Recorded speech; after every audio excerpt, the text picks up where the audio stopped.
আসসালামু আলাইকুম গাইস।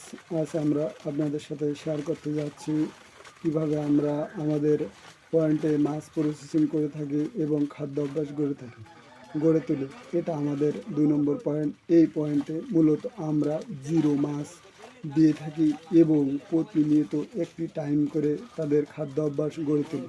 যেমন প্রতিদিন সকাল 10টা থেকে 10:30টার ভিতরে নির্দিষ্ট স্থানে খাদ্য দিয়ে থাকি এবং বিকাল 4টা থেকে 4:30টার মধ্যে সেই নির্দিষ্ট স্থানে আবার খাদ্য দিয়ে থাকি এবং মাছ একটি পর্যায়ে নির্দিষ্ট সাইজে আসলে, যেমন 500 থেকে 1 কেজির ভিতরে আসলে এই মাছগুলো আমরা ধরে থাকি এবং বিভিন্ন সাইজের মাছ আমাদের যে বাকি 20টা প্লাস পয়েন্ট আছে সেই পয়েন্টে নিয়ে যেয়ে থাকি। এভাবে মাছের পর্যবেক্ষণ করে থাকি প্রতিনিয়ত। মূলত আজ আমরা সেই উদ্দেশ্যেই মাছ ধরতেছি এবং এখানে কাকু জেলেদেরকে বুঝিয়ে দিচ্ছে যে কোন সাইজের মাছ, কী মাছ নিতে হবে এবং কোন পয়েন্টের জন্য।